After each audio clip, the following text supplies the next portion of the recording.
A ver, las reformas. Es que es interesantísimo esto.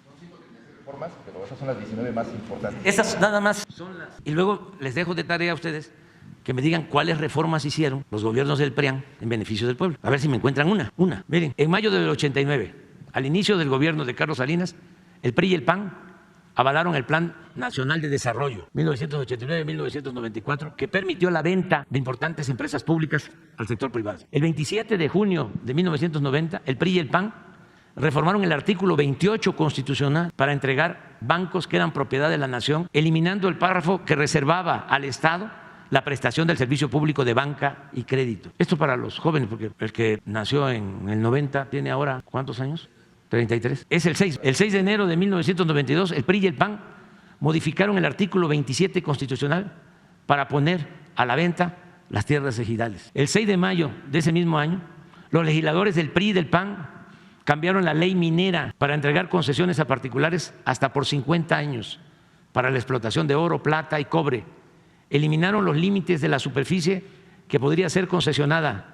Derogaron el impuesto a la extracción de minerales, es decir, décadas estuvieron las mineras sin pagar impuestos por la extracción de minerales. Esto no sucedió en ningún país del mundo, el no pagar los impuestos por la extracción de minerales. Derogaron el impuesto de extracción de minerales y dieron lugar a la privatización de unidades y plantas mineras del sector paraestatal, como fue el caso de la histórica mina de Cananea. Era una mina del sector público y con Salinas, con el apoyo del PRI y del PAN, se entregó a Grupo México. En ese sexenio además se entregaron 6.600.000 hectáreas de reservas mineras nacionales que existían a 3 consorcios, Peñoles, Grupo México y Carso. Y esta misma política continuó hasta el 1 de diciembre de 2018, hasta que llegamos.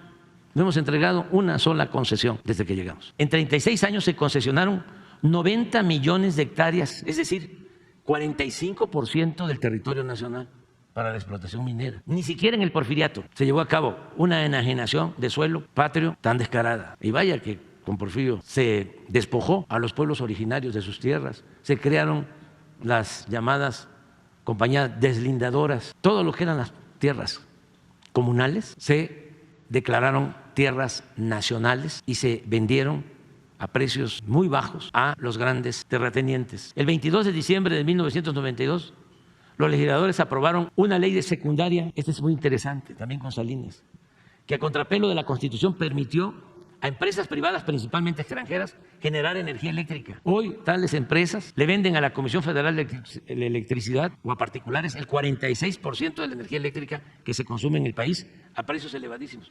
O sea, ¿qué hacen con esto? Esto es muy importante para los constitucionalistas. Esto es una violación flagrante a la Constitución, porque lo que hicieron fue que reformaron una ley secundaria y la Constitución prohibía que particulares generaran y distribuyeran energía eléctrica.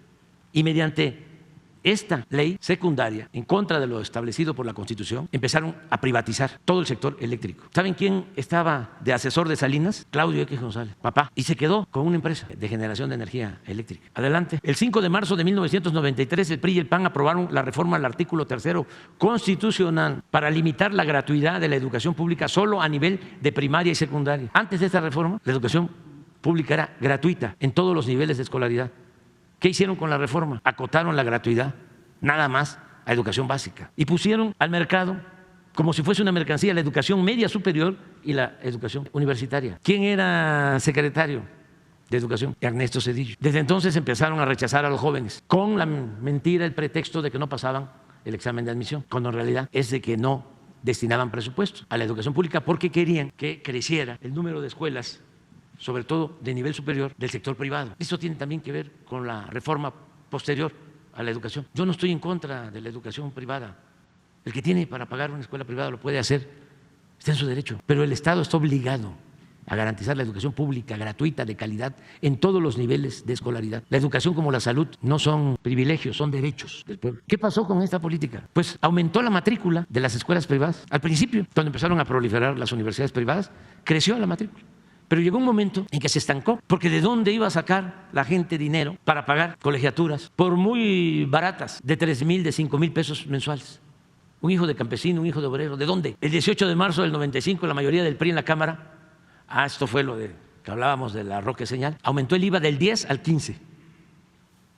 El 12 de mayo del 95, el PRI y el PAN reformaron la ley reglamentaria del servicio ferroviario, PRI y PAN, para privatizar Ferrocarriles Nacionales de México y venderlo a empresas nacionales y extranjeras. Tan descarado fue este atraco que al terminar su sexenio, el expresidente Ernesto Zedillo se fue a trabajar como asesor del Consejo de Administración de una de las empresas que se quedó con la mayor parte de la infraestructura ferroviaria del país. Como esto pasó en el 95, ¿cuántos años tienen ahora los jóvenes que nacieron en el 95? 28. El 23 de mayo de 1996, el PRI y el PAN aprobaron la ley del sistema de ahorro para el retiro, las AFORES, que se entregaron de esa forma a operadoras financieras privadas nacionales y extranjeras. Los AFORES, la administración de estas pensiones se da a partir de entonces sin transparencia, con altos costos por la operación y baja rentabilidad para derechohabientes. ¿Esto qué significa? Ya va a empezar a ponerse muy grave, de que por esto los trabajadores van a recibir al pensionarse, ahora porque hicimos una modificación, pero de todas maneras van a recibir como 60-70% de lo que ganaban. El 12 de diciembre, eso no se me va a olvidar, del 98, diputados del PRI y del PAN aprobaron el FOBAPROA, que convirtió las deudas privadas de unos cuantos empresarios y banqueros en deuda pública. En la actualidad, al 31 de diciembre del 18, esta deuda rebasó el 1.200.000 millones de pesos y de 1995 a la fecha se han destinado solo para pagar intereses más de 800.000 millones de pesos del presupuesto nacional, cuando esos recursos públicos debieron utilizarse para impulsar actividades productivas, crear empleos y promover el bienestar del pueblo. Todo esto es en contubernio, PRI-PAN. El 24 de octubre, el 8 de diciembre de 2005, ya durante el foxismo, el PRI y el PAN reformaron la ley del impuesto sobre la renta para conceder a las grandes corporaciones económicas y financieras el privilegio de diferir el pago de impuestos hasta por el 100% de sus contribuciones. Una vez consumado el fraude electoral de 2006, el 22 de marzo de 2007, el PRI y el PAN modificaron la ley del ISSSTE. Esto fue la maestra Elbester con Felipe Calderón, y entregaron las pensiones de los trabajadores al servicio del Estado a los intereses de los banqueros. Es lo mismo cuando empiecen a jubilarse a partir de esta ley, los maestros van a recibir la mitad de su sueldo. El 13 de septiembre de 2007, los mismos legisladores del PRI y del PAN aprobaron un paquete fiscal que incluyó la creación de un impuesto empresarial de tasa única y el impuesto del 2% en efectivo, que más tarde aumentaron al 3%. El 24 de octubre de 2008 aprobaron la Ley de Petróleos Mexicanos para dar lugar al otorgamiento de contratos incentivados a empresas privadas. El 2 de diciembre de 2012, al día siguiente de haber tomado posesión de la presidencia, Enrique Peña Nieto firmó con los partidos PAN, PRI y PRD el llamado Pacto por México, con el cual acordaron profundizar en las privatizaciones del sector energético, la educación, la seguridad social y las comunicaciones, así como reformar leyes fiscales, laborales y hacendarias, todo en beneficio de la clase dominante del país y de los intereses extranjeros. Poco antes, el 30 de noviembre de 2012, diputados y senadores del PRI y del PAN aprobaron la reforma laboral que eliminó derechos históricos a los trabajadores al permitir la subcontratación, eso ya lo resolvimos, el outsourcing famoso, el pago por horas y sin prestaciones sociales. El 13 de diciembre de 2012, la Cámara de Diputados aprobó la mal llamada reforma educativa, que tenía como consigna someter al magisterio y avanzar en la privatización de la enseñanza. El 18 de diciembre de 2012, el Senado aprobó las reformas constitucionales en materia de telecomunicación, modificaron artículos para garantizar el derecho de las empresas, pero no de los ciudadanos, y permitir la censura previa y violando el derecho a la privacidad. Además, los legisladores dejaron fuera a las radios comunitarias indígenas y a los derechos de las audiencias. La Ley Federal de Telecomunicaciones creó el Instituto Federal de Telecomunicaciones para evitar el monopolio, para evitar que en las telecomunicaciones no hubiesen monopolios. ¿Sí? Para eso fue. Le llaman agentes preponderantes. Si me permite otra pregunta, presidente. A ver, deja que yo termine. Ya estamos terminando. ¿A dónde vamos? En octubre del 17, el Senado aprobó nuevos cambios a la Ley de Telecomunicaciones.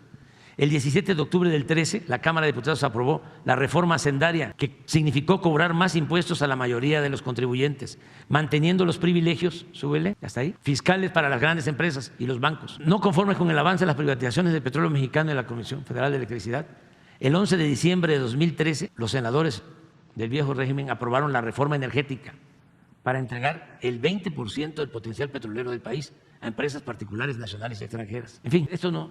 Díganme si este contubernio no operó al servicio de los potentados. Todas esas reformas a la Constitución fueron para beneficiar al pueblo. Nada. Tomaron por asalto al gobierno, secuestraron a todos los poderes, crearon una república simulada. Y parte de esto es lo del Poder Judicial.